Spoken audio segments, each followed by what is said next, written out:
Every class you enter, they'll be there. Every school dance, they'll be there. Every time you go to the school bathroom, they'll be there. Who am I talking about? The different types of kids that every school had. And when I say every school, I mean every school. So let's go over them. First up, we got the teacher's pets. Teacher's pets were the kids who acted like the school building was their spawn point. These were the kids who walked into class 5 minutes before the bell rang like they would get 20 years in prison if they didn't. And that's not even an exaggeration, because I had one class with a kid that always got there before me. But I never knew just how much earlier he got there until one day I go to school 30 minutes early because I needed to take a test that I missed from being sick. And guess who the only person in the classroom is when I walk in? You guessed it. The teacher's pet. After this, I started to wonder if he ever left that place at all. I even looked at his legs to see if he had one of those ankle monitors cops make you wear when you're on house arrest. But instead of not being allowed to leave the house, he was forced to not leave the school. Teachers' pets were the kids who, even when no one else would raise their hand to answer a question, they still would. And it wasn't even because they were geniuses or anything. They were just trying to glaze the teacher. Like when I was in chemistry class, no one ever raised their hand because chemistry is basically as hard as rocket science. And I don't even know what rocket science is. I just always hear people say it's hard, so I did too. But anyways, there was one kid in that class that would always raise his hand. So the teacher would be forced to choose him, he'd answer the question, and half the time, it wouldn't even be right. Okay guys, what is the chemical symbol for the element gold? Oh, I know. Yes, Andrew, again. The answer is 4.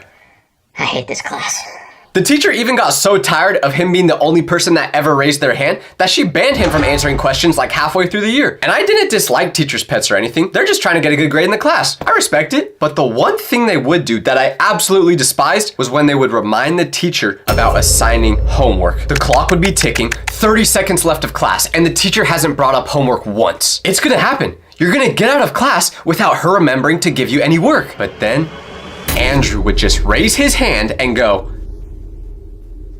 Miss Nelson, you haven't given us the homework for today yet. and the whole class would just turn and stare at him like he committed a felony. Because why would you remind the teacher about that? What do you gain? There's no prize for this. You don't get a medal. You just get 30 people staring at you, hoping that you step on a Lego. And substitute days turn teachers' pets into temporary principals. The substitute would walk in and be like, okay, class, so your teacher left me some instructions for today. And the teacher's pet is already standing up in the front of class like, Hi, yes, I'll take it from here. they'd be whispering all the secrets to the sub like, You know, Mr. Michaels usually doesn't let us go on our phones like this. and then the teacher's pet would turn around and hit the class with, Guys, the teacher told us to be quiet. like, who are you? You ain't the president. Sit down. But the most funny thing about teachers' pets is that, at least in my experience, the teacher didn't even like them. Like, they also found them annoying. Yeah, it was cool at first, but no one wants to be glazed that much. You just start to ignore it at a certain point. That's why, honestly, I usually just reply to my hate comments rather than the ones that are saying nice things to me. And trust me, there's a lot more negative comments than there are positive ones.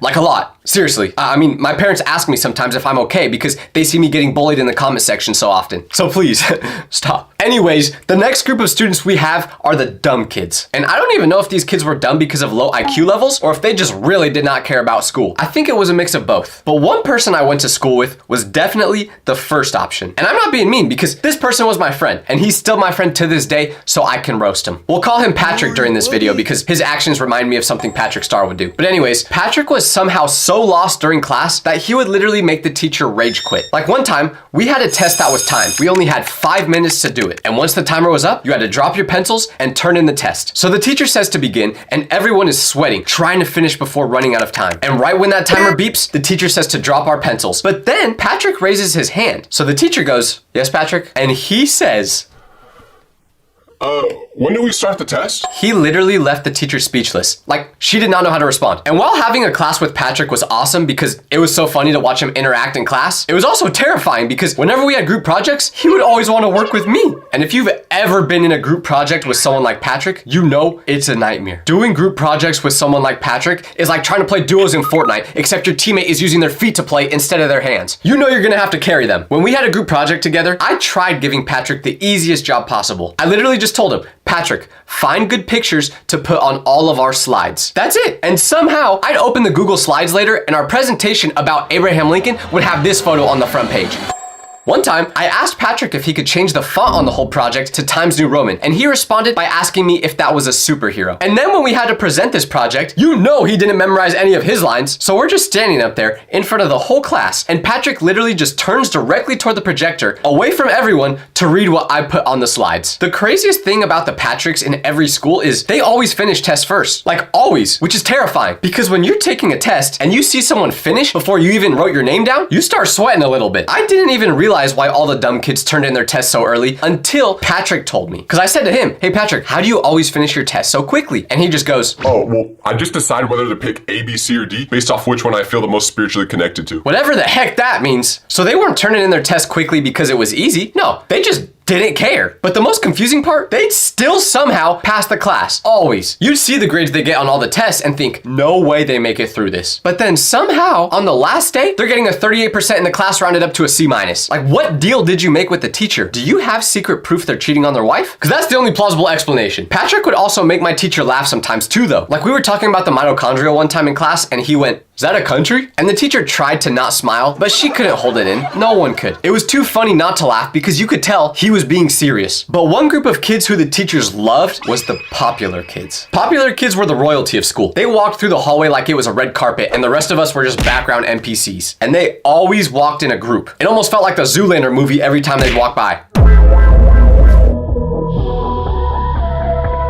They'd show up to first period looking like they're heading to the Met Gala right after class. Hair done, outfit coordinated, shoes are all clean. Meanwhile, I'm wearing the hoodie I slept in and my hair looks like I just survived a tornado. This one is a weird subject to talk about for me because in school, I was always more of the quiet one. But in middle school, my friends were a part of the popular group. So by association, I was kind of in it too. But then when high school came around and I transferred to a school where I didn't know anyone, that popularity went straight out the window. So now I got to see the popular kids from everyone else's perspective. I was scared of the popular kids when I got to high school because you guys have all seen the movies. The popular kids are the ones that run the school. And the place where this was really obvious was lunch. Lunch was basically the popular kids' kingdom. They had the table. You know what I'm talking about. The one table everybody knows not to sit at unless you're invited. It's like a VIP section at a club, but with peanut butter and jelly sandwiches instead of bottle service. Now, of course, everyone that wasn't a part of the popular group hated them. But at the same time, they wanted to be them. So we would all be super nice to the popular kids, especially because this was the group of people that always threw the school parties.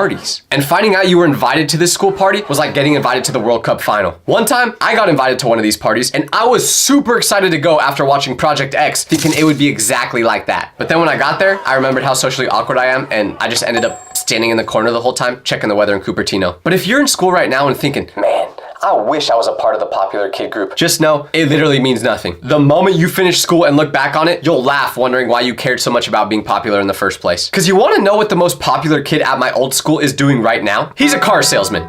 I mean, I'm making Diddy jokes on the internet for a living, so I don't think I can really speak either. But you get my point. Moving on. Next, we have the kid who, anytime there was a school lockdown, you immediately looked over to check if they were at their desk. You know what I mean. I'm not gonna elaborate any further. All I gotta say is, make sure you're nice to this kid. And then we had the class clowns, who are either the funniest people you've ever met or the most painful human beings to be with in an enclosed space. There was no in between. The class clowns who were actually funny, legends. These were the kids who could say one sentence under their breath and the entire class would lose it. Never tried too hard, always had perfect comedic timing, and they knew exactly when to stop. They could roast the teacher without getting in trouble, make the dumbest situation funny, and somehow never cross the line. But then there were the other class clowns. The ones who thought being loud was the same as being funny. These kids would interrupt the class for no reason, repeat the same joke over and over again until it died. They'd say something, nobody laughs, and instead of stopping, they would just double down on it. Like, let me reenact an actual scenario that happened in my class one time. Okay, Steven, what's the answer to this math problem?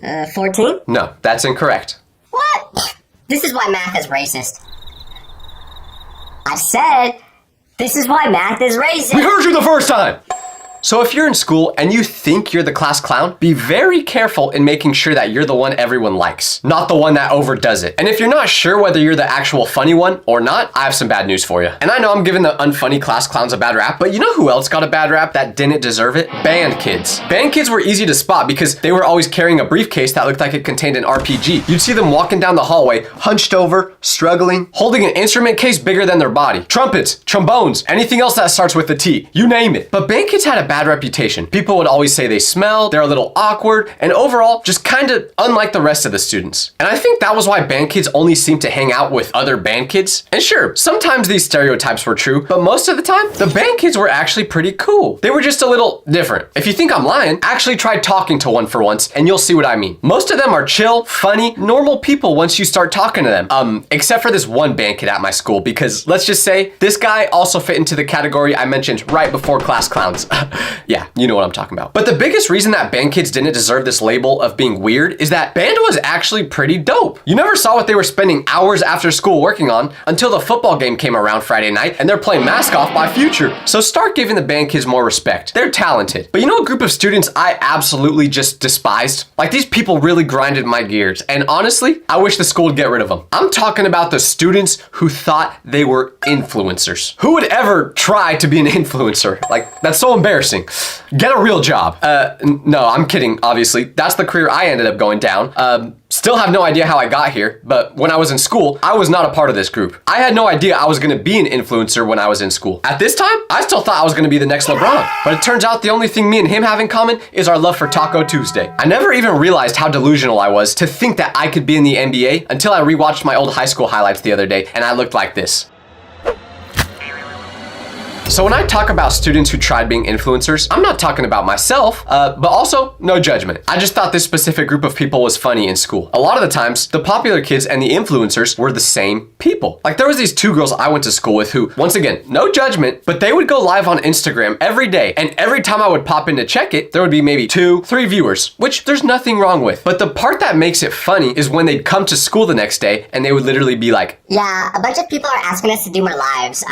We're basically influencers now. We have like a really big fan base. Now, I don't know if these girls were just schizophrenic and imagining things, and if so, I apologize. Or maybe those two people that were always in their lives just really loved the content. But the way they explained it was in a bragging way. Always like they were better than everyone else because they were influencers. So to those girls out there, you want to know what a real influencer looks like? Peep my page. This is how you make content, girl. Just kidding, I have no idea what I'm doing either. But these girls weren't even the reason I thought about adding this section to the video. The real kids who made me remember that every school has people who want to be influencers was this group of 3 girls that ruined my junior year of high school. What happened? Well, it wasn't actually their fault, but there was this group of 3 girls at my school that would always do TikTok dances together. And they always recorded their videos in the exact same hallway right next to the staircase. And one day, I leave in the middle of class because I have to go to the bathroom, and that's exactly what I did. I go to the bathroom, do my business, and head back to class. So what does this have to do with the 3 influencer girls? Well, the next day, everyone's coming up to me with a big grin on their face going, "Have you seen the video of you that went viral?" And I'm like, "No, what video? Oh, what do you mean?" So someone shows it to me, and the video is these 3 girls in the same spot as always doing their TikTok dance, but in the background, you see me walking to the bathroom. And that wouldn't seem to really be an issue, except for the fact that in the video, my posture is really bad. I'm literally walking like this. Up, back, and down, difference that makes. So all the comments on the video are just cooking me like, "Who is bro in the back? Someone get homie a chiropractor. Why does the guy in the back have the posture of Dr. Doofenshmirtz?" And that was the very first time I went viral on the internet. No one online knew that was me, but everyone at school did. Since then, I've promised myself I would fix my posture. That always just ended in me trying for 2 days and then giving up after. I respect the wannabe influencers though. They were brave to post knowing that everyone in school would see it. The only reason I ever started posting content was because I finally graduated high school, which meant I wouldn't have to worry about posting an embarrassing video, it absolutely flopping, and then showing up to school the next day knowing everyone saw it. The next group of people you're gonna encounter at school, I want you to stay far away from, okay? I'm serious. You have to promise me you will stay far away from them, because I'm talking about the super seniors. These were the kids who had been in high school for so long that their freshman yearbook picture was in black and white. You show up to geometry class, and on your right, you have Timmy, who looks like a typical 9th grader. 5'2", hasn't hit his growth spurt yet, and still has a squeaky voice. But then, you look over to your left and see Derek. Now, even though Derek and Timmy were in the same class, they look nothing alike. Because you would see Derek and immediately think, why do you have more facial hair than my dad? I'm talking full beard, receding hairline. This man's probably going home to feed his family of 4 after this. And yet here they are, still walking the same hallways as freshmen. Why were they still here instead of college or the coal mines? The world may never know. And listen, if you're a super senior, fine. Okay, maybe you're just not that great at school. That's okay. Everyone has struggles in their life. I won't judge you for not finishing high school yet, but the one thing I will judge you for is still trying to flirt with the girls. You cannot be doing that at your grown age. Flirting with someone in the same grade as you doesn't seem like a problem at all, until you realize you've been in the same grade for 3 years. Go riz up a job application or something, man. These super seniors were sneaky. They knew how to get away with anything, but they still weren't as sneaky as the school dealer. Everyone had one of these. They were the youngest entrepreneur at school. They would sell literally anything out of their backpack. You needed food, drinks, gum,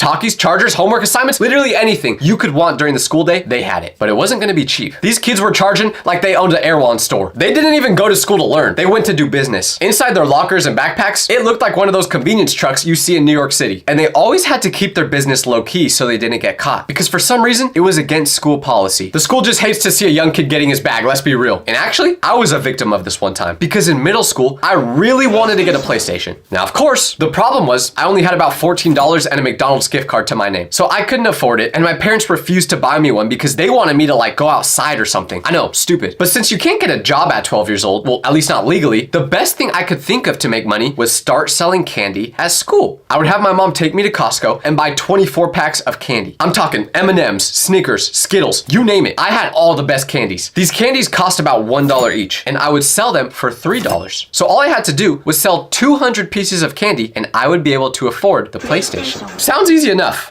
Well, no, unfortunately, it wasn't. And the reason why it wasn't easy is something I know you all are gonna cook me for. I shouldn't even share it, but the reason it was so hard to make that money is because I would just eat all the candy myself. But don't judge me, because listen to this first. I would literally bring about 50 pieces of the best candy to school every day, and I would probably end up selling about 15 to 20 of them. But I would also eat 3 or 4 of them myself. So I was losing money and getting fat. After about a week of doing this, I realized if I wanted that PlayStation, I needed to lock in. So I stopped eating my own product, and I started making some pretty good money. But then, one day, I get pulled out of class randomly, get told to go to the office, and when I get there, the vice principal breaks the news to me that she knows about my illegal operation. She was saying I gotta stop right now, and she knows I keep the candy in my locker. So by tomorrow, she was gonna check, and it better not be there anymore. She was treating me like the cartel moving around product, except when I say product, I'm literally just talking about Kit Kats. Still don't see what's so dangerous about that. Sorry, I was trying to give the students a better option than that slimy chocolate milk. So not only was I sad, but all my clients were heartbroken too. Here's some honorable mentions of people that every school has, but I didn't think was worth making a full segment for. The girl who eats hot Cheetos first period and wears pajamas to school with a slick back bun. For some reason, every school has this exact person. And they do this every single morning. No days off. They got red fingers by 8 a.m. I sat next to a hot Cheetos girl one time, and it would literally almost make me gag because the thought of eating hot Cheetos was just not appetizing to me at that time. So please, to all the hot Cheeto girls out there, I'm speaking for your stomach right now when I say, have an omelet for breakfast or something, because it cannot be good to set your insides on fire first thing in the morning. And then we got the NPCs, the background characters, the kids you've seen every single day for years but have never spoken to once. You don't know their name, you don't know their voice, you're not even sure what grade they're in. They just appear in the hallway, sit quietly in class, and disappear the second the bell rings. For all you know, these people aren't even actually conscious, and the school just spawned them in to fill up all the classrooms. The NPCs are especially funny when you have a class with the same one over and over again, yet you still don't know who they are. Then there are the goth kids. All black outfits, chains, dark makeup, looking like they just got out of a funeral. At first, you think they're scary, like they might cast a spell on you or something. But if you actually talk to them, they're usually the coolest people you've ever met. They just happen to be interested in something that makes your appearance look like you just switched your whole closet to dark mode. And finally, we got the foreign exchange students. Instantly popular for no reason other than people think it's cool that they're not from the same place as everyone else. Half the time, no one knows what they're saying, but that's part of what makes them so lovable. They could literally go, McDonald's, and everyone's just like, yeah, McDonald's. And vice versa, they usually have no idea what we're saying. I went to school with a foreign exchange student from South Korea,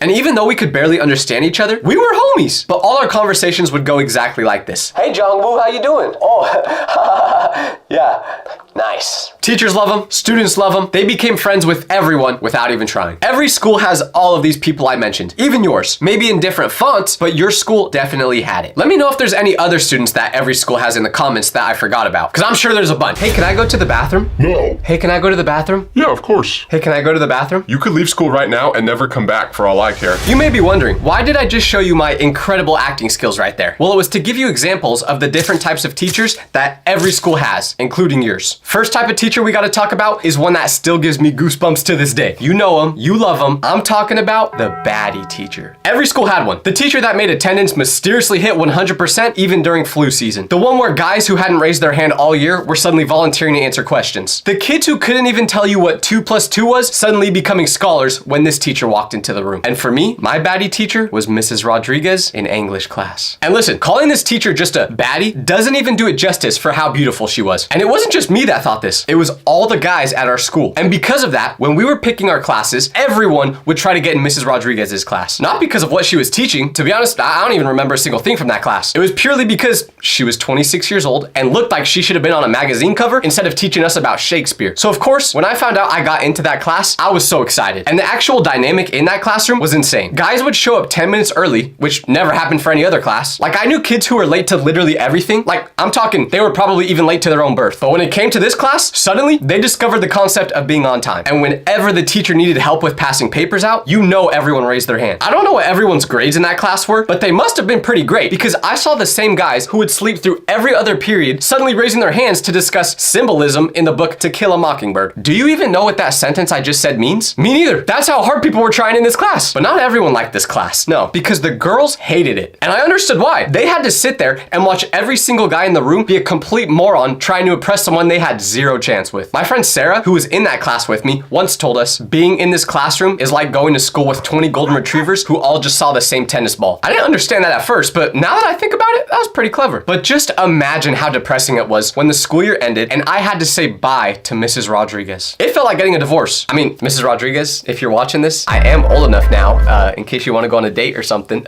You know, I know you were teaching English, but let's be real. I'm pretty sure we both felt some chemistry between us, right? The worst part about this school year ending was that the next year after this, in my new English class, I went from having Mrs. Rodriguez as my English teacher to the next teacher that every school has, which is the creepy dude. Now, if the baddie teacher was every student's crush, the creep was every student's nightmare. Specifically, if you were a girl. We're gonna call my creepy teacher Mr. Peterson, because if I use his real last name, I'm afraid he might, I don't know, come to my house and kidnap me or something. I mean, he was a creep. But anyways, Mr. Peterson taught history. I don't know why I said he taught English. But looking back, I have no idea how this man kept his job. He was probably in his late 40s, but dressed like he was trying to fit in at a high school party. I'm talking tie-dye t-shirts, jeans that were way too tight, the whole thing. And he called students by nicknames that he made up himself that never caught on. It was almost as if mentally he was still the age of a high schooler. He had this thing where he'd try to be the cool teacher who related to teenage drama. He'd ask about school parties, who was dating who, everything. And at the time, some people thought it was cool that a teacher was interested in their lives, but there were these moments that even as a dumb teenager, you knew something was off. Like, he'd make comments about what girls were wearing, not directly to them, but he'd be like, which doesn't sound weird, until you realize that this was the tone he said it in. Oh, Sarah, that's a nice dress. Now, if you don't think I should be put in prison just after doing that interpretation, I don't know what to say. Some girls hated his class because of how creepy he was, but other girls loved it because, well, if you were a girl in his class, passing was way easier. I knew a girl who got a B+ on a terrible essay she wrote about the Revolutionary War, and the reason I know it's terrible is because the paper was supposed to be on the Cold War, but what grade did I get on that assignment? I got a C. Now, I'm not saying my essay was amazing, but I do know that I at least wrote it on the right war. The pattern was obvious to anyone paying attention. He'd do that thing where he's half sitting on students' desks while talking to the class, but only the girls' desks, and he'd make jokes that were just slightly too personal. There was this unspoken understanding among the girls in the school that you didn't want to be alone in Mr. Peterson's class. If he asked you to stay after, you'd bring a friend or make up an excuse why you can't. But here's the crazy part. So every school had a teacher like this, right? A little creepy, but only inside school. Like, once you left school, you didn't have to worry about them. Well, Mr. Peterson was different because he would try following students through social media. Was this illegal? I don't think technically, but it was weird. And one of the girls who had him as a teacher decided to accept his follow request just to see if he would do anything weird. And as far as I know, he never DM'd her, but he would always comment on all her photos. Didn't say anything unusual, but the fact that he was commenting at all was weird. And this was about 8 years ago. So you may be wondering, where is he now? Well, he was actually on a YouTube video last week. Yeah, that's right. He was on a Gideon video. No, I'm just kidding. But I wouldn't be surprised if he was on there soon. Now, thankfully, the creep teacher usually just taught high school classes, which didn't make it any better, but at least he wasn't teaching younger kids. Because have you ever noticed how the types of teachers schools have changes as you go to different grades? Elementary school teachers were basically just your second parents. You were still at the age where you're pooping your pants in class like every other day, so they couldn't even really focus on actually teaching. And you were scared of the teachers. Like, my elementary school classes always had these colored cards you'd get. Green meant you were doing good, but red meant bad. So if you got a red card, it was basically like getting a red card in football. You were cooked. Then you move on to middle school, where for the first time, you're actually starting to learn stuff beyond just addition and subtraction and how to not poop your pants. And now, instead of just having one teacher, you had 6 or 7 all teaching different subjects. School's getting harder, you're going through puberty, and all the teachers are telling you, you better not mess around. They won't let this slide in high school. Then you get to high school, and they let literally everything slide. Like, everything. Because high school teachers either acted like the president who didn't let you do anything, so you hated going to their class, but the other half half of high school teachers were just people who had straight up given up on life by this point. They were just trying to make it to retirement. You could do literally whatever you wanted in these classes, which brings me to my next subject, the chill teacher. The chill teacher was usually a coach for one of the school's sports teams who just needed a teaching job to legally coach. They literally had the "I'm just here so I don't get fined" attitude about their job. Everyone was getting an A in their class no matter what. Show up or don't, they couldn't care less. The only thing they cared about is when that last period bell rang and they got to leave the classroom and head to the football field. I will never forget the one class I had with our football coach because it was amazing. I had a teacher named Coach Matthews who taught physical education theory. And you may be saying, I've never heard of that class before. Yeah, me neither. All of us students were pretty sure they just made it up simply so he had a class to teach. And let me tell you, this man put about as much effort into teaching as this security guard did trying to stop people trespassing.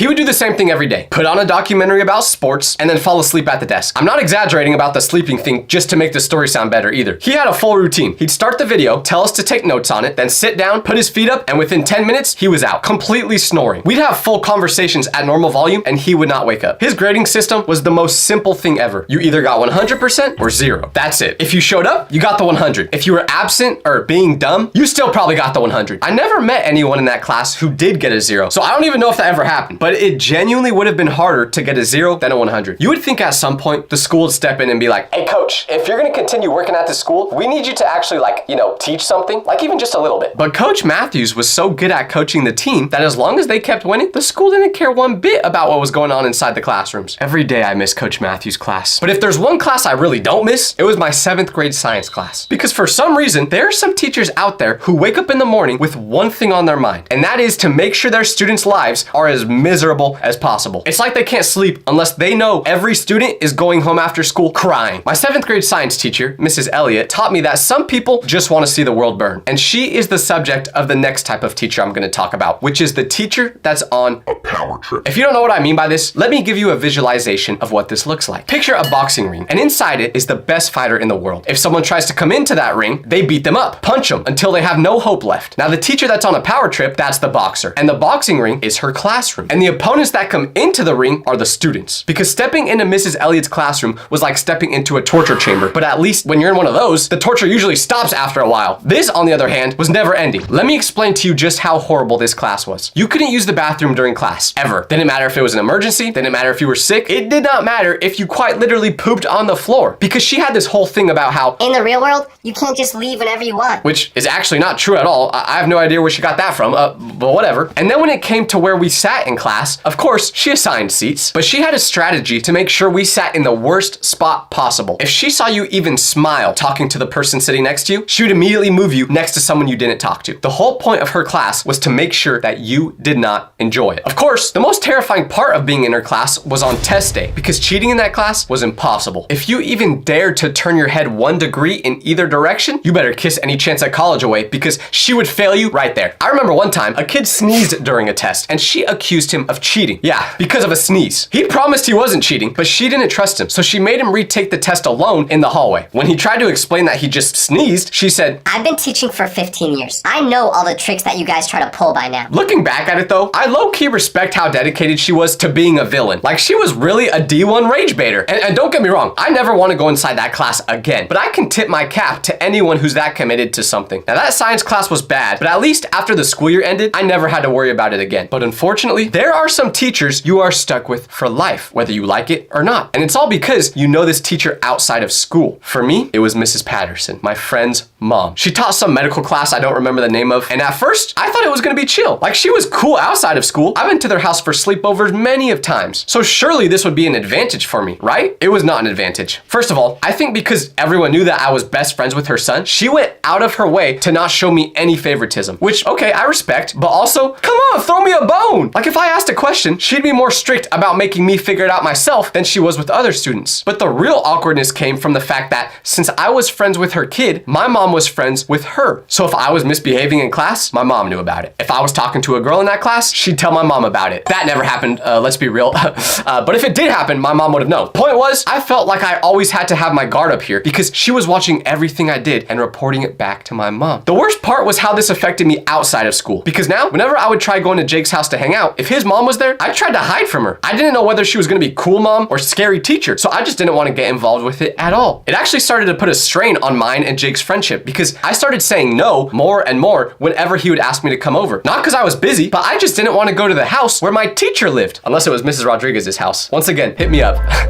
I do have to say though, as much as this class made me super uncomfortable, my friend's mom was a pretty good teacher. I got a solid grade in that class if I remember correctly, but I can't say the same about this next type of teacher, which is the one who just straight up sucks at teaching. Not even trying to say this in a mean way. Like, this type of teacher was usually really nice and trying their best. They just had no idea what they were doing. A lot of the time, it would be an old person who was alive for both World War II and Prime Fortnite. So by this time, their brain just could not function anymore. And the question with these teachers is, why don't they just retire? They're already 105 years old. Go travel the world. Enjoy your life. Get out of the classroom for once. Well, the reason they don't retire is because teaching is what gives them purpose. Teaching is what gets them out of bed in the morning. Without teaching, they don't know what to spend their days doing. They simply love teaching. And teachers also get paid like $4 an hour, so they probably just didn't have enough money to retire. But the other part sounds sweeter, so let's just go with that. Now, I had a teacher like this in school named Mrs. Campbell. She taught algebra, but there was only one problem with being in her class. She had no idea how to do algebra. Literally no clue. Talking about her chocolate chip cookie recipe? Yeah, she could do that, but finding the circumference of a right triangle? No chance. She was a lovely person, always positive, always encouraging, but when she tried to explain certain concepts, it was like she was speaking a different language. She'd write something on the board, and her hands were shaking, so you couldn't even really read it, but this is what she would do. So if you multiply 3 times the x variable and then find the square root of it, then you get, who's hungry? She'd pause, erase what she just wrote, rewrite it slightly differently, then look at the textbook to confirm that she did it right. She never did it right. She'd teach the same concept 5 different ways, and somehow all of them were wrong. I remember spending an entire week on quadratic equations, a concept I didn't even know existed, and by the end of it, I was more confused than when we started. Really think about that. I understood a concept more when I had never heard about it than after she started teaching it to us. But you could never be mad at her because she was so nice. She genuinely cared about whether we were learning. She'd stay after class to help, offer extra credit, and try her best. But unfortunately, her best just kinda sucked. Her class definitely made me dumber, which is pretty impressive for me. But there would be kids who would take advantage of this, because since the teacher was so out of the loop, you could tell her that she made a mistake grading your assignment, and she would just trust you. There were students all the time who would absolutely bomb a test, then go up to her and say she put the score in wrong, and she would just assume they were telling the truth and change it. Mrs. Campbell, if you're still kicking, which I hope you are, I want you to know we appreciate you, okay? We know you tried your best. It's time to sail into the sunset now. Go to Fiji, go to the Bahamas. Just enjoy yourself, girl. You deserve it. Now, I kind of mentioned that you could manipulate Mrs. Campbell into getting whatever grade you wanted because she didn't know any better. But old people aren't the only type of teachers you can do this to, because there's another type of teacher you just have to feel bad for. And I'm talking about the pushover. The teacher who tried so hard to get respect, but had absolutely none. They didn't run the class. The students did. Kids would be on their phones, talking to each other, going to the bathroom for 30 minutes at a time. And for some reason, the teacher just didn't have the ability to do anything about it. No one feared them at all. I actually cringed being in these classes because sure, I liked messing around and going on my phone during the whole class too, but seeing the teacher try to correct kids and them just not caring kind of made me feel bad for them. I've been in a class like this before where the teacher was pretty much invisible. Anything he said or did was irrelevant because none of the students cared. There was one time where he was doing a presentation about the Industrial Revolution, and this kid was talking, so he went, Garrett, please stop talking while I'm teaching. and Garrett just went, Yeah, so you're not my boss, shut up. So anyways, yeah. Funny thing about that is, in this scenario, he pretty much is your boss. Like, that's literally his role. But you want to know what was really tragic about being in that class? The teacher said that after this year, they were going to go retire and celebrate by exploring the world for the next whole year. Well, fast forward to the end of the school year, and we were such a bad class that he said he couldn't go out on a year that horrible. So he came back for one more year to try again. And then, in the middle of that year, COVID happened. So he never got to travel the world. Legend has it, he's still teaching to this day, and no one is paying attention. Here's some teachers I think we've all had before, but I didn't think were as prominent as the other ones. Number 1, the oversharer. This teacher is absolutely goated to have. All you gotta do is get them talking about their weekend or their hobby outside of school, and they will waste the whole period yapping about it. Then before you know, the class is over and you did absolutely no work. I've had plenty of teachers like this where I just pretended to act interested in whatever was going on in their life just so we didn't have to do any work. Oh, you just watched the new season of Grey's Anatomy? Tell me all about it, Mrs. Michaels. Matter of fact, tell me about every season. I've had classes before where we literally didn't do the test we were supposed to do because the teacher couldn't stop talking in time to pass it out. Number 2, the teacher that tries too hard to be cool. Desperately wants to be relatable to all the students. They use outdated slang, try to ask about how our personal lives are going. I remember one time, my teacher was trying her hardest to understand Gen Z slang after we took a super hard test. So she said to us, Sorry about how difficult that test was, guys. That probably wasn't very lit, was it? nobody had the heart to tell her that the hairs on the back of our necks just went up out of cringe. Number 3, the mystery teacher. You genuinely have no idea what they do outside of school. They appear at 7:55 a.m., teach for 6 hours, then vanish. Search them up on social media, no record of them. You don't know if they have a family, friends, anything. You think one of two things about them. Either they're in witness protection or they're a robot. I prefer my teachers this way because, like I've said before, thinking about the fact that teachers have their own lives out of school just doesn't feel right to me. But there is one flavor of teacher that is the ultimate gamble. You have no idea whether this will be the best class of your life or the worst. And that is because I'm talking about the substitute teacher. Having a sub was like playing Russian roulette. Wait. No, I'm talking about a substitute teacher, not a Subway sandwich, you big back G's. Calling me a big back when you eat like this is crazy. Really? Do you want to go right now, editor? You know what? Let's go. Let's meet in the parking lot. Come on. Okay guys, sorry for that delay. I had to take care of that situation with my editor. But anyways, where was I? Oh yeah, having a substitute teacher could either be the best day of your entire school year or it could end in disaster. There was no in between. The good subs were incredible. You'd walk into class and they'd just be chilling at the desk, scrolling on their phone. Then when the bell rang, they just hand out a worksheet and go, all right guys, finish this by the end of class or don't. I'm not gonna check. And you would just spend the entire class talking with friends, catching up on homework for other classes. But the one thing that you definitely weren't doing was that dang worksheet. Everyone was happy. But then there were the subs who tried to actually teach. Why would you even do that? And this is where things got dangerous because since the sub wasn't your normal teacher, no one respects them. They think they can do whatever they want without any punishment. But let me just tell you right now, that is not true. And I know this because I had a sub for English once and she was trying to teach. But then one person decided to test her limits. He started talking loud, then throwing things and got other people involved. And you could see the moment the sub decided she had enough. She pulled out a piece of paper and started writing. Everyone knew what she was writing. The note. That's right. The worst thing you could possibly see when having a sub. The note is what the sub leaves for the regular teacher to read when they get back. And if it was a good note, awesome. But if it was a bad note, you might as well not even bother showing back up at school. So the sub starts writing names on the note and all of a sudden, everyone wants to become professional scholars. No one's saying a word. I even saw the kid that wouldn't stop yapping 5 seconds ago holding up a quiet sign. I guarantee that's the first time he's ever done that in his life. So the whole class knew we were cooked because when the teacher starts writing names on the note, you have no idea if yours is on it or not. So you just have to wait till the next day. And when that next day came, where our actual teacher came back, she had fury in her eyes. She read the note out loud, basically saying how much we all sucked, and we're all holding our breaths to find out what was in it. And after she finished reading the notes, she announced we were having a pop quiz due at the end of class. Everyone failed, and we deserved it, but it still sucked. So if you have a substitute, just behave because getting your name on that note is not worth it. Or honestly, just don't show up at all if you have a sub. They probably wouldn't even notice anyway. Now, if you'll excuse me, I have some unfinished business I have to take care of with my editor. Let's go. Imagine a place with no laws, where it's always either too hot or too cold, and it smells worse than the inside of your retainer case. Now you may think the place I'm describing is Waffle House, but no, because the place I'm talking about is the school bus. The school bus is one of the wildest places I've ever been, and I've gone Black Friday shopping in Compton, so that's saying something. And I don't mean the school bus is wild in a fun way, I mean that it's wild in a there are no rules here, and we're all just trying to survive until we get to school type of way. Because the school bus was supposed to be simple. You get on, you sit down, and they drive you to school. But this whole idea fell apart for one reason and one reason only, which is the students on the bus. But before we even get into the actual people, let's talk about the experience of getting on the bus. You wake up in the morning absolutely miserable because you only had like 5 hours of sleep. You get ready and then it happens. The school bus pulls up to your house. First thing you notice when you step on that bus, the smell. The smell was impossible to identify, but the best way I could describe it was your dad's underwear after a full day of work. Not that I would know what that smells like. Anyways, the reason this scent was so strong was because the windows were always shut in here. So the body odor of 20 teenagers that were still discovering the concept of a shower was trapped inside this tin box. And this led to the next problem, which was the temperature. This might be a personal thing, but it was always either so hot that the kids next to you are passing out. That's not a joke, by the way. That actually happened when I was on the bus. Or it was so cold, you couldn't feel your fingers by the time your bus got to school. There was never an in-between. And the seats had no comfort to them at all. I'm pretty sure the reason my posture looks like this is because I'd always sit in the bus slouching down just so I could be comfortable. It's like the people who created school buses had a big meeting together and they were just like, okay, how can we make this experience as miserable as possible? Oh, I have an idea. Yeah, chopped guy, what do you have? How about no air conditioning or heating? No air conditioning or heating at 7 a.m.? I love it. Oh, I have one. Yeah, cross-eyed dude, what's up? How about we put windows on the bus, but don't allow the students to open them? Dude, that is evil.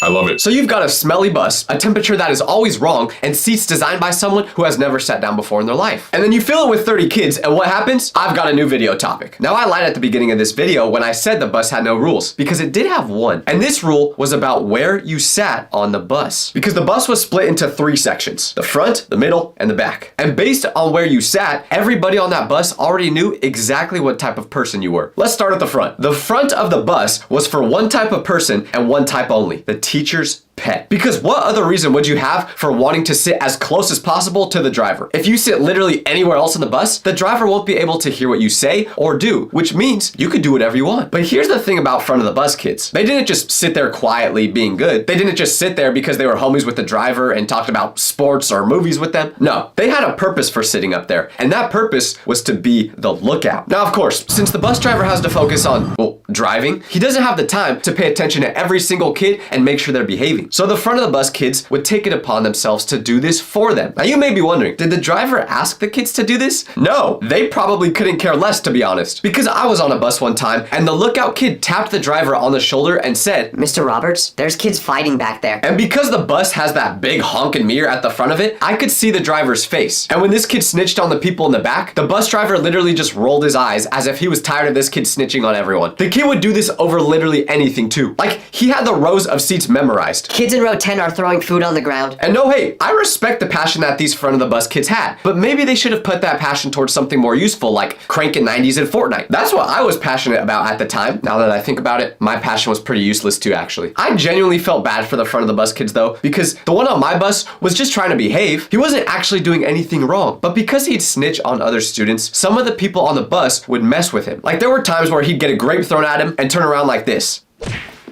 Who did that? But right behind this row of kids that are snitching on your every move was the kids in the middle of the bus. The middle of the bus was where the NPCs lived. And before anyone gets upset because I called you an NPC, I myself sat in the middle of the bus for most of my life. So I would know. It's not an insult, this is just the truth. But I'm not calling us middle of the bus kids NPCs because we didn't have any personality or anything like that. No, I'm calling us NPCs because compared to the rest of the psychopaths in this bus, we were just the normal kids. We would just get on the bus, sit down, maybe talk to whoever was next to us, look out the window. We weren't causing any problems and we weren't snitching on the people who were. We were simply on that bus because we needed a way to get to and from school. But here's what I didn't fully realize until way later. Being normal on the school bus was actually the weird thing to do. When you look at what was going on in the front and in the back, the people who were just sitting there being regular human beings were actually the minority. We were the ones who suffered the most on these bus rides because all we wanted was peace. But unfortunately, when you got World War II happening behind you and the Secret Service in front of you, that was impossible. And when I say World War II is happening behind me, you may ask what I mean by that. You'll understand very soon, because now we gotta talk about the back of the bus. Now I want you to do something for me right now. Close your eyes and picture what happens in the back of the school bus. Take a few seconds. I'll wait. What did you see? Smoke? Flames? Screaming? Crying? Whatever you saw is probably accurate. But the fact that you can even picture what the back of the bus looks like just shows how crazy this section was. The kids in the back weren't bad people.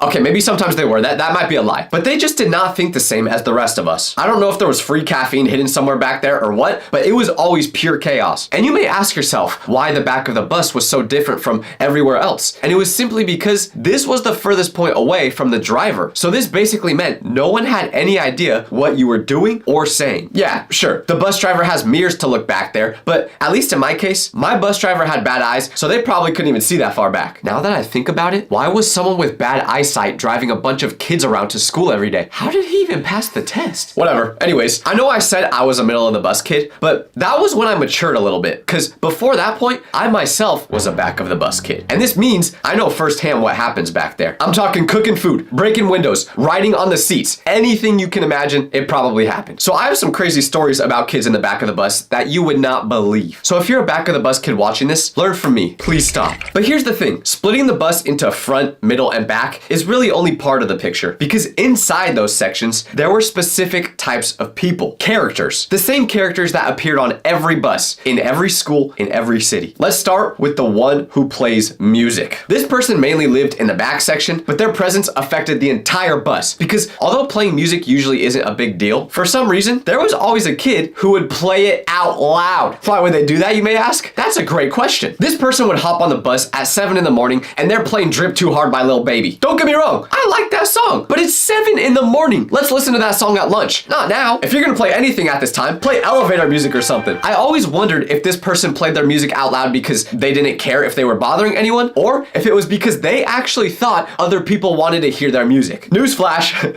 no one did. If there's someone like this on your school bus, do them a favor and buy them some headphones. They won't actually use them, but at least they'll get the message. Obviously, you did not want to sit next to this type of person, so you try going somewhere else on the bus. The only problem is there's not many seats left, so you try sitting next to a random person, but they go, Ooh, sorry. I'm saving this seat for my friend. to be fair, I understood these types of people. When you get on that bus, you want to talk to your homies, so of course, you're gonna save your seat for your friend. Totally fine. You don't want to end up being next to someone who's gonna make the next 40 minutes of your life horrible. I get it, but the way these people executed the seat saving is where I have a problem. They would get on the bus, drop into their seat, and immediately spread across both spots in a way that physically communicated, this seat is not available. Backpack on the seat, arms and legs stretched out, and if you made eye contact with them, you could tell by the look in their eyes that they were thinking, there is no way you're sitting here. And at first, that was fine. You respect the process, you keep walking and look for somewhere else to sit. But then the bus starts filling up, and the seat saver is still holding that spot. Bus hits 60% full, still holding the spot. 70%, still doing it. 80% capacity, and now you're one of the last few people walking the aisle looking for an open seat, and your options have gotten bad really fast. So you look at the seat saver, and they look back at you and are like, don't even think about it. The bus could quite literally be full, no other seats left, and they still wouldn't let you sit down. So when they don't let you sit there, you just have to go, oh, no problem, I'll just go stand on the roof. Like that's basically your only option left. They would genuinely rather have you do that than take their seat. But there's always usually at least one seat left open, and it's usually next to the person in this next category, the heavy sleeper. I would never judge anyone for being in this category. I have been in it a couple times myself. You were forced to wake up at what should not be a legal hour for a kid to have to wake up. You somehow got dressed, found your stuff, walked outside in the cold, and got on a moving vehicle. But your body's telling you, no. We're not ready to fully wake up yet. We need 30 more minutes of rest. So when these people would get on the bus, they were fully asleep before the doors even closed. Head against the window, mouth slightly open, completely gone. Now the reason I said this person would usually have an open seat next to them was because they were a very risky person to sit next to on the bus. It would always go one of two ways. Either they didn't bother you at all and it was a pleasant, peaceful ride, or they were a snorer. Not quiet snoring, not subtle, polite, barely there type of snoring. I'm talking your dad in the middle of the night after a long day of work snoring. If you weren't sitting there right next to them, you would think it was the sound of someone trying to start a lawnmower, and that made sitting next to them miserable. There was a kid on my bus that would snore every day, literally every day, and after a while, it just became background noise for us. Like we didn't even hear it anymore. I don't even know if he was aware he was snoring every day, but one time I was forced to sit next to this kid because there were no other seats left open. I thought to myself, okay, this won't be that big of a deal. I'll just put my headphones in and won't hear a thing. Well, I was wrong, because when I sat down next to him, the driver took a sharp turn and all of a sudden, Sleeping Beauty had his head laying on my shoulder, and I had no idea what to do. Do I wake him up? Is that rude? He's basically screaming, snoring directly in my ear at this point, but I decided to just let him do his thing. But then I felt my shirt get a little wet, and I looked up to make sure it wasn't raining, and that's when I realized this man was drooling on me. It was right then and there where I just shoved him off. I tried being kind, but I'm sorry, I could not do it anymore. And he woke up for about 2 seconds, went,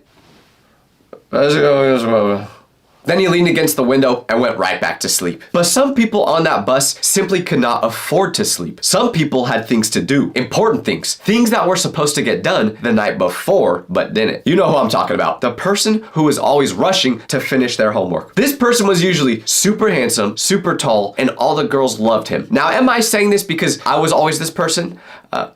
Maybe, but anyways, so because this person was me, let me give you a rundown of how every day would go. I'd get home from school and have a bunch of homework I have to do. I'd then look at the homework, decide this homework could wait a little bit. I would then play some video games or hang out with friends, and all of a sudden, it would be 9 o'clock at night and I'd have zero homework done. But I'm way too tired to get it done now, so I would convince myself that I have enough time to get it done in the morning while on the bus. Sometimes I did have enough time, but other times I had to lock in like it was the fourth quarter of the finals. So I'd wake up and instantly I'm panicking because I remembered I have homework I need to finish in the next hour. And if I don't, I'm gonna be revving up those fryers at McDonald's for a living. So I get on the bus, open my backpack, and I'm writing as fast as possible. Is my handwriting eligible? No. Would I get all the answers right?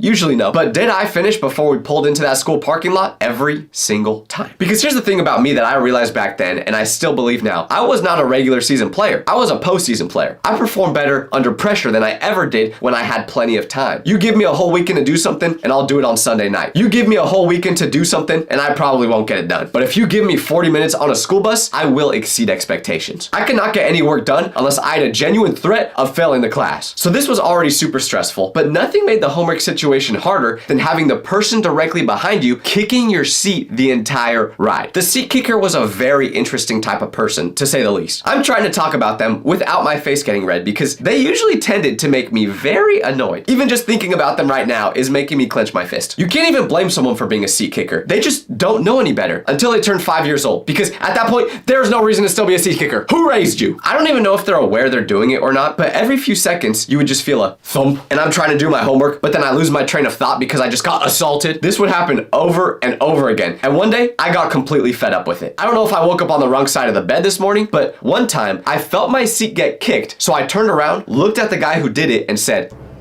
Elliot, if you kick the back of my chair again, there will be consequences. I didn't elaborate on what those consequences were, but that made Elliot scared enough to stop doing it. And listen, do I support violence? No. Matter of fact, I probably would have lost if we actually had a fight. But hey, it worked, didn't it? He did stop kicking the back of my seat. So if someone is kicking your seat and they won't stop, just threaten them. Unless it's like a baby kicking the back of your seat, then don't do that.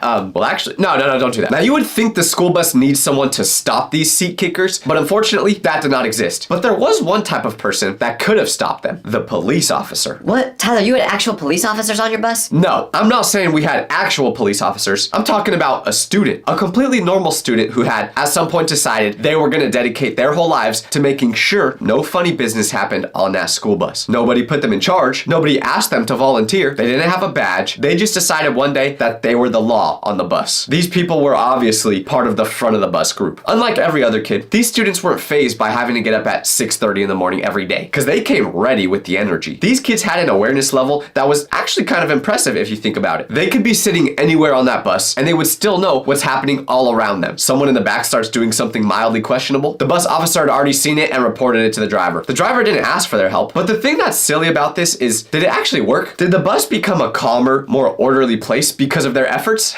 Absolutely not. But hey, if it made them feel important, I'm no one to judge. And speaking of people trying to manage a bus full of students, let me take a moment here for the person who was actually in charge of all these kids. The person who showed up every single morning, knowing exactly what they were walking into and did it anyways. The bus driver. I will always have so much respect for the bus driver because I need you to actually think about what this job is. You have to wake up early, earlier than the kids, mind you, because you have to actually go get the bus. And let's not act like this thing is easy to drive. A school bus is a vehicle that is roughly the size of a small apartment building. And then you load that vehicle with up to 30 children, some of whom are fine and some of whom will make you never want to have children yourself. And then you have to actually drive through traffic on real streets while noise and chaos is happening constantly around you that you can't fully ignore, but you also can't fully respond to because you're operating a large motor vehicle and you're responsible for these kids' safety. My mom can't even drive if someone is talking to her from the back seat. If you ask her a question while she's driving, she quite literally will not respond. Not because she's trying to be rude, but because if she does respond, that probably means she'll have to take her concentration off the road, and we don't want that to happen. I love my mom, but that is just her trying to deal with one person talking to her while she's driving. So imagine multiplying that by 30 in a vehicle where kids are getting up, fighting, and still getting everyone to school without anything terrible happening. And on top of all that, the driver had to stay on schedule. It wasn't just get the kids there alive. They had to get them there alive and on time. If the bus was late, parents complained. If the bus was early, kids missed it, and parents complained about that too. One day, everything is calm, and then the next day, someone brought soup and a Bluetooth speaker, and the back turned into a full dining experience. Sounds like a tough job, right? Surely, the bus driver must be getting rewarded very well for this.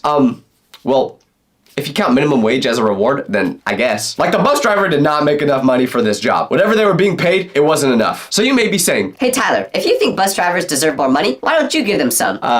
no. But if you are a bus driver watching this, I will say thank you for your service. But the thing that really pushed the bus driver to their absolute limit, the thing that turned an already difficult job into something requiring a level of patience that most humans simply do not have, was the student who was always running late. Every single bus had one. The kid who, for reasons that went beyond poor time management, could not be ready when the bus showed up. I'm not talking about once in a while on a rough morning, they needed an extra minute of sleep. I'm talking every morning, consistently, like clockwork, late. I had a friend friend who literally just could not get up early in the morning. No matter how hard he would try, he couldn't do it. And it got to the point where he would set 5 alarm clocks all 1 minute apart in the morning, hoping that would just wake him up. Sometimes it did, but sometimes it didn't. So to give himself the most amount of sleep possible, he created a routine to where he would wake up 3 minutes before the bus arrived to his house. 3 minutes was all the time he had to get up, put clothes on, brush his teeth, go to the bathroom, and get on that bus. I'm not kidding. His alarm went off at 7:02 and the bus pulled up to his house at approximately 7:05. Just 3 minutes to do everything. When I wake up in the morning, it takes me 3 minutes just to convince myself to actually get out of bed. So forget about getting ready on top of that. Obviously, this just isn't sustainable. You can't get ready in 3 minutes every day. So every morning, the bus would pull up and at 7:05, there would be no sign of my friend. The driver had done this route enough times to know that he was coming, we just had to be patient. And that somewhere between 30 seconds to 2 minutes from now, that front door would fly open, looking like it had been kicked from the inside by someone running at full speed, because that's exactly what happened. And my friend would come out absolutely sprinting to make sure the bus didn't leave him. He was never fully assembled while making that run to the bus. He was always in some stage of still getting ready. One shoe on, holding the other in his hand. He'd have his breakfast in his hand some days. Backpack is wide open with papers flying out all over the place. Hair that had clearly not been touched since he woke up. It was a complete mess. And he was sprinting across his front lawn to the bus, and every single person on that bus would be watching. Like the whole bus would go quiet for a second, because this was our morning show. He'd get on the bus, completely out of breath, drop into the nearest available seat because he did not have the oxygen left to go any further back, and then within about 60 to 90 seconds, he would start putting himself together, putting the shoe on, zipping his backpack, running his hands through his hair. I remember one day where he got on the bus, but right as we took off, he started touching his pockets and looked super nervous. So I was like, "What'd you forget this time?" And he went,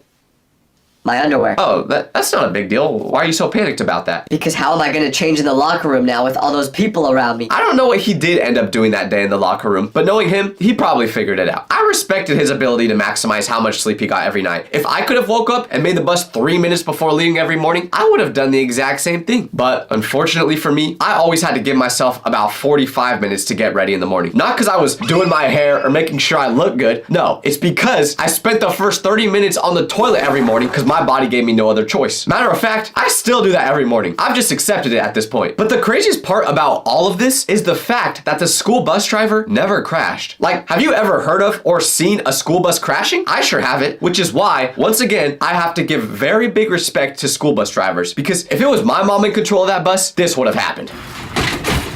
There are unwritten rules about school everyone knows, like never poop in the bathroom, or when the teacher looks at you during a test, look up at the ceiling like you're trying to think. But what if I told you there are also unwritten levels of popularity every school has that everyone knows, but nobody talks about? From the kids you went to class with every single day for years without ever learning their name, to the students who were so popular, they basically ran the school more than the principal. The levels of school popularity is an unspoken code that no one talks about, but everyone understands within the very first week of school starting. And it all begins with level 1. The outcasts. Now, I want to be really careful about how I say this, because outcast sounds mean, and I'm not trying to be mean, but let me tell you, most of the people at school were very mean to this group. The outcast wasn't a group that was necessarily disliked by everyone. It's more that they fit into a very specific category that people immediately wrote off the second they heard it. Like, there are certain labels in school that the moment someone tells you, Oh yeah, that's a band kid. or Oh, he's a nerd. your brain just automatically assumes you'll know exactly what their personality is like. The biggest examples are the nerds. These kids were outcasted in school simply for the fact that they were smarter than the rest of us. Sounds pretty dumb once you get out of school, but while you're in it, for some reason, it feels like it makes sense. Instead of hanging out with people after school or playing sports trying to fit in, these kids would just go home and lock in on homework. They were investing in their future, and now those kids are probably all doctors. Meanwhile, the rest of us who weren't thinking about our future are probably all saying, Hi, welcome to McDonald's. What can I get you? for 5 days a week. But outcast wasn't just for people who were smarter than us. Sometimes it was for a totally different reason. Because another type of person that fit into the outcast group was the band kids. Once again, if you heard someone say they were a band kid, you instantly made an assumption about their personality in your head. Now, was it a good assumption or a bad one? Depends on who you ask. But at least at my school, band kids did not have the best reputation. But it wasn't for the typical reason you would think of the band kids smelling or anything like that. No, it was simply because one band kid at our school peed his pants during a performance in front of basically the whole school. And he was wearing khakis, so everyone could see it. And from that point on, the band kids did not have a good reputation. But here's the thing, the outcast group is actually kind of fascinating because they have arguably the highest sense of community of any group on this entire list. Because when you're placed in a box by everyone else, you find the other people that are also in that box and you form a really tight group. You know, now that I think about it, that's probably the same way some really evil groups that have done a lot of harm in the world started too. But we can talk about that another time. Point is, the band kids have each other. The theater kids who overlap with the band kids in a Venn diagram also have each other. Now, do I actually know what a Venn diagram looks like? No, but I said it because I wanted to sound smart, so I hope it was accurate. The nerds have their corner of the library and their lunch table and their own inside world that nobody else knows about. But from the outside perspective, the rest of the students at school, these kids are just written off. And that's the defining feature of level 1. It's not that people dislike you, it's that people hear what you're into and they just go, Oh, okay, I know exactly what he's like. But here's the hilarious part about all that. You would think it sucks to be in group 1 because of how you're treated. But I would say most of level 1 in high school are thriving way harder than everyone else was after high school. Because it turns out the skills that you got labeled a nerd for will make you money. The skills that you learned from being a theater kid will make you a famous actor. And the skills from being a band kid, to be honest, y'all might just be cooked. I don't know if there's any transferable skills there. But I don't want y'all to feel left out, so just imagine there was. But shout out to all the level 1 popularity kids in school. You guys deserved better, but you're thriving in life in the long term. Now, level 1 is literally the lowest level of popularity you can go, but somehow, I think level 2 would actually be worse to be in. Let me explain. Level 1 kids, the outcasts, they're known. They have a reputation, even if it's a bad one. When I talked about level 1 kids, you probably had someone specific come to your mind. But when I describe the level 2 students, no one will come to your mind, because you simply don't know them. And the reason for that is because level 2 is what I call the invisible kids. These kids are ghosts. And no, I'm not saying they got superpowers and are literally invisible, because I know some of y'all will take whatever I say literally and be like, Tyler, there was no invisible people at high school. yeah, I'm talking to you, Steamboat432. I see all your comments on my videos. Learn what sarcasm is. I'm sorry.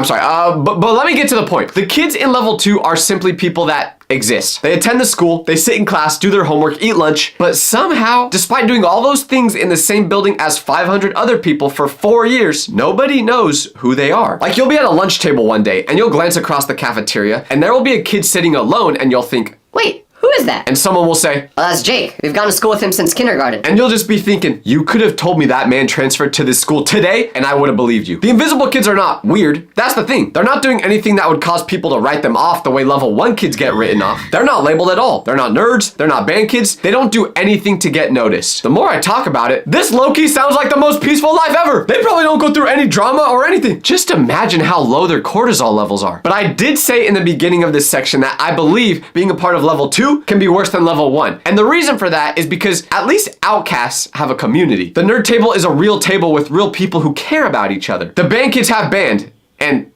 anime or whatever else they like. But the invisible kids, they genuinely might go an entire school day without saying a single word to anybody. Now, I can't speak for these people because this wasn't the level I was a part of. So maybe level 2 people actually preferred it this way. Who knows? But I do have the most funny story about an interaction I had with someone on this level, because I was in class one day and I got put into a random group for a project. I was low-key scared for this because the group I got put into for this project was me and 3 other kids that I literally did not know at all. I didn't know their names, I didn't recognize their face, nothing. So when we got put together, I introduced myself to all of them. I said my name and asked what theirs was. But for every single person I introduced myself to, they all said they already knew my name because we've gone to school with each other for 8 years. I've never felt so bad before, but at least after that day, I did know who they were. But to anyone who is in this level at school, I have a question. What is your high school experience actually like? Because from the outside, it looks lonely. But that's the thing. We can only see it from the outside. Because now that I'm not in school anymore, I low-key am a part of group 2. I don't leave the house much. I don't really talk to anyone during the day. And you know what? I love it that way. So shout out to you guys. Y'all figured out way before us that being a level 2 is the most goated way of living. Unfortunately, we can't all live a goated life though. And that is why most of us have to fit into the next category, which is level 3, the average student. I need everyone to pay very close attention to this level because most of us were in it. And when I say us, yes, I mean me and you, twin. We were level 3ers. You can deny all you want saying that you were higher than this, but let's be honest, that's not possible. Because here's what most people will do. They'll hear me describe level 3, they'll recognize it completely, and then they'll convince themselves, Okay, well, that's not me. I was at least a level 4. well, brother or sister, let me put my hand on your shoulder and say, level 3 is you. It's definitely you. Because level 3 is exactly what it sounds like. You have friends, but Not a lot of them. You're not a loner. You're not navigating the hallways in complete social isolation. You have people you sit with at lunch, but those friends are probably also in level 3. You're not connected to the popular kids in any meaningful way. You're not getting invited to the parties, not because you're disliked, just because you're not quite a part of that group. Do they play sports? Maybe, but they're probably not the star player on the team. Academically, you might be all right. You're not failing any classes, but you're also not winning valedictorian like I did.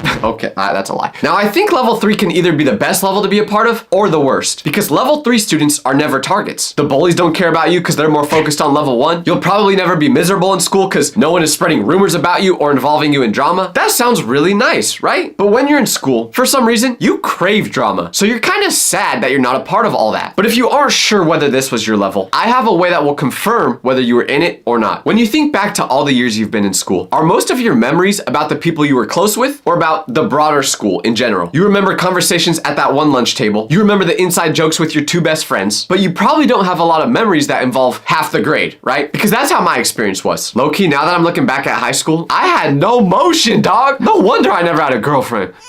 But anyways, you may ask, Tyler, where's the personal story about level 3 like you've given for all the other levels? I don't have one because us level 3s don't have anything crazy to talk about. But I definitely got some stories for level 4, which is where things start to get interesting. Level 4 is what I call the group member. This is where you actually start to get some motion in school. If you're in level 4, your social identity starts to be defined primarily by what group or team you're a part of rather than you as an individual. At level 4, people outside of just your level start to become aware of you. And that's mainly because of who you hang out with. You might be just inside the popular kids group. If there's a big party happening, congratulations, buddy. You might be getting the invite. Now, I don't want to gas up level 4 too much because while you are involved in all these things, you're just barely a part of it. So say you're a level 4 person that is a part of the popular kids group and they're having a sleepover. Odds are you're not getting invited to that. That's right, twin. Me and you are not getting invited. You're just not close enough yet to be in that level. But if there's a bigger event going on that's less intimate, that's where you shine. There's definitely group chats your friend group has without you because while you're a part of the friend group, you're not in the core part. If you don't really understand this level yet, think about it this way. You remember the TikTok Riz party? Which I can't believe I'm talking about as a grown man, but it will make sense. Just bear with me. Anyways, the TikTok Riz party had 3 main people. The group leader, Quandale Dingle, and White Shirt Kid. Now, it is very obvious from the video at the party that Quandale Dingle is the definition of a level 4 person. He's at the party, so he's cool with everyone. But if you see the way he looks around, you can tell he's just trying to fit in. He doesn't know exactly if he belongs yet. That's what being a level 4 student means. So this also means level 4 is a really stressful place to be. You're fighting to get higher up in the group to get invited to the more exclusive hangout sessions, but you're also at a point where they could just easily boo you out of the group at any moment because they feel like it. The athlete version of this is interesting because athlete group members have a very specific experience. Like the football team in most schools is all popular kids. The team itself don't even gotta be good. If you're on the varsity football team, you basically have a free ride to being level 4 at the very least. I used to think I was level 4 when I was actually in school, and it wasn't until I got out that I started to realize I definitely wasn't. I was just living in delusion. The reason I thought I was a group member at the time is because I was cool with a lot of the kids in these groups. Football players I was friends with, most popular kids in school, they all knew my name, but as I start to think about it, I never got invited to a single event or hangout or sleepover that these groups had. To all of them, I was just that guy that you're cool with at school, but the moment you graduate, you never see him again. One hot take I have about level 4 is that it's by far the most stressful level to be in because you could so easily switch down to a level 3 or up to a level 5. Now, it's going to be really hard for me to move on to the next level, mostly because I can't count past 4, but still, I'm going to try. So now we got level 5, the niche popular. If I could go back to school, well, I mean, technically I could because I never finished, but if I could go back to school and choose which level of popular to be, I would easily choose level 5. If you are at this level, most of the school knows you. Not just within your friend group, but across the whole school. If you walked into a classroom in a hallway that you've never been to, there's a pretty good chance that some random kid in the classroom knows who you are. Everything is elevated at this level. You're definitely either on a sports team or hang out with all the popular kids. But the difference here is that you're not fighting for your life just to be a part of these groups. You can joke with them without risking saying the wrong thing, getting someone mad, then getting booted out of the group. But this group is different from others because you can be a part of it without having to be on a sports team or be with the popular kids. You can be at this level simply for just who you are. Like there was a kid at my school who they called the freshman flyer, and that's because one day he jumped off the top of the roof at school onto the ground. What was he trying to accomplish? Nothing.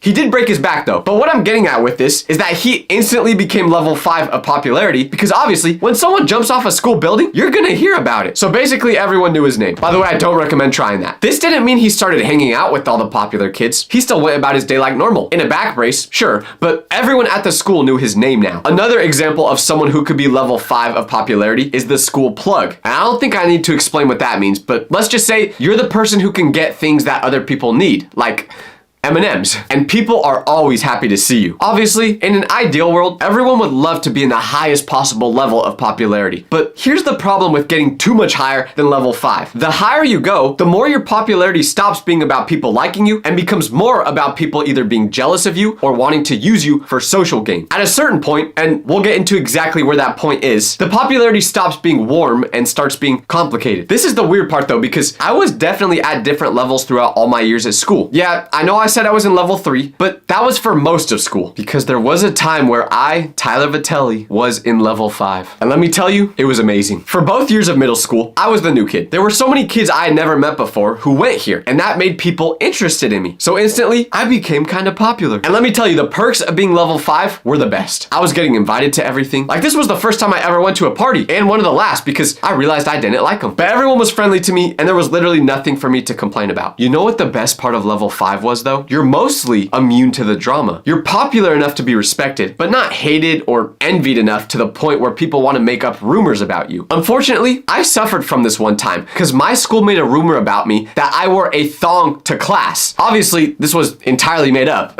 okay? It was a Speedo. And although you're not involved in the drama, you know all of it. You're close enough to be told any secrets that most people at school wouldn't know. If you ever have the chance to switch your level of popularity at school, I would recommend trying to get here and then stay there. Because if you dare to go up to level 6, things start to get tricky. Now let's just be real for a second, guys. 99% of us can sit this one out. Yes, me and you, we're all way too chopped to be a part of level 6, unfortunately. Because there are some specific requirements everyone in level 6 has to have. And one of those requirements is to be very good looking. If you're not, you got no chance. I'm sorry. And I learned that the hard way. This is why level 6 is the school celebrity. And when I say celebrity, I mean it. These kids are famous within the school. Not just known, like everyone at level 5 is known, but these kids are famous in the sense that their name gets mentioned in conversations they're not even a part of. They're always being talked about. Level 6 is almost always reached through one of two things. Either being super athletic or being extremely attractive. Being conventionally attractive in high school is genuinely a superpower. Matter of fact, being handsome in life in general is a superpower. And trust me,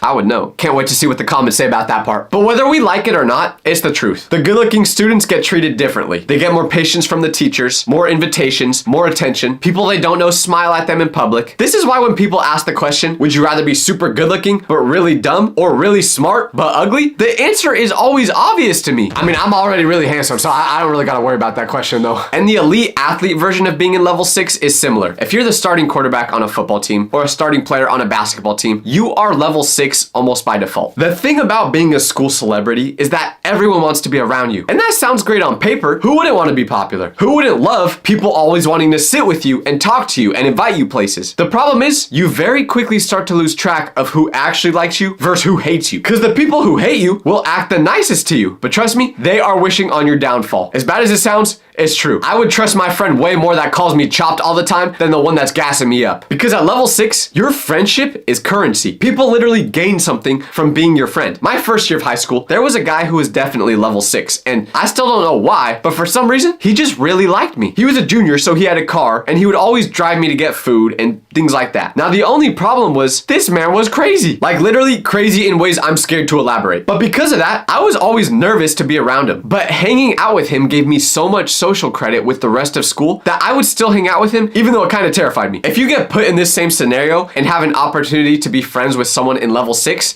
be careful. They're probably crazy because if they were normal, they'd be in level 3 with the rest of us. If you're still not really sure how to identify what a level 6 person is, just watch basically any Hollywood movie about high schoolers. Level 6ers are usually all the side characters. But just like every movie, there's side characters and then there's a main character. And without a doubt, the main character of every high school movie is level 7, the legend. Level 7 is different, not gonna lie. Just from me saying that level out loud, I almost started levitating out of my chair, which isn't really that unusual because that's just something I can naturally do. Similar to how I can also make people poop on command. Don't believe me? Did you just poop your pants? Most of you probably didn't, but I'm sure at least one person out there watching got the urge to poop. Where was I though? Oh, level 7 is its own category entirely. And I genuinely think if you ever went to school with one of these people, you know exactly who I'm talking about. You're already picturing a face right now. The first thing you need to understand about the legend is that there are very few of them. Like we're talking maybe 2 or 3 people per school. And at some schools, maybe just 1. Not everyone even goes to school with a level 7. But if you did, you know. It sounds like I'm talking about a rare Pokemon, but it low-key was like that though, because the legend is what happens when you take everything I just said about the level 6 school celebrity and multiply it by 10. The level 6 person is famous within the school. The level 7 person is the school. Their reputation doesn't live at the school. Their reputation is the school's reputation. Like, if you went to a different school and someone asked you where you go, there is a very real chance the first thing out of your mouth would be this person's name. Where you go to school? Oh, I go to Ligma High. Wait, Ligma High? Isn't that where Marcus goes? Yeah. The level 7 person has more actual power in the building than most of the adults. I know that sounds insane, but they run the place. Now you may ask, Tyler, how do I get into level 7? and buddy, if you're asking this question, let me just tell you, you're already too late. You have no chance, unfortunately. Because being level 7 is just something you're born with. Whether that be because you were blessed with the most athletic genes on the planet or the most attractive genes on the planet. No, once again, editor, I'm not talking about gene pants. I'm talking about genetics. Bro is just mad he wasn't born with good genes. All right, do you want to get fired again? Genuinely, it's like this is your fetish. You love getting fired. So you know what? Let me grant your wish. You're fired. I could do this job myself. The legend is almost always the best athlete the school has had in a generation. They're going to a huge college everyone knows, or they're going to New York after college to be a model because of how attractive they are. There's something about them that's just different. You can feel it when they walk into a room. People love to overuse the word aura, but if you actually want to know what aura is, it's a level 7. But level 7 isn't all sunshine and rainbows. It's easy to just describe them as this mythical figure that everyone wants to be and just leave it there. But the reality is, it's more complicated. First is because everyone knows you at school, so everyone has an opinion on you. Some are probably good, but most are likely very jealous. I mean, think about it. It's a bunch of teenagers. Of course they're gonna be jealous of the coolest kid at school. I sure know I was. And if someone is jealous of you, they may do things to try to put you down, which means there will always be rumors about you, no matter whether they're true or not. The legend is the person throwing parties, not attending them. They don't wait for an invitation. They create the events that other people are begging to be invited to. Their family is probably rich. You know, the more and more I think about school popularity, it's all my parents' fault I wasn't this high of a level. If they just blessed me with amazing athletic and attractive genetics and they were rich, I could have been level 7. The legend also has a very interesting relationship with the teachers because even they know how popular this person is. Now, depending on which teacher it is, they might start flirting with the level 7 student, which definitely ain't right. But let's be real, we've all had some teachers before that, well, they probably shouldn't be allowed within 500 feet of a school if we're being honest. Because of this, the level 7 student can basically do whatever they want in class and still pass. They don't have to actually go and learn because the teacher will give them a good grade either way. They're chilling. But if you somehow become a friend with the level 7, brother, you are set for the rest of school. Just by association, your life has gotten 10 times easier. I know, this sounds amazing, but unfortunately, for most of us, this is just a dream because at the end of the day, we are chopped. Yes, me and you. We are all chopped. Matter of fact, that's what I'm gonna call my fan base, Chopped FC. Yeah, we are Chopped FC.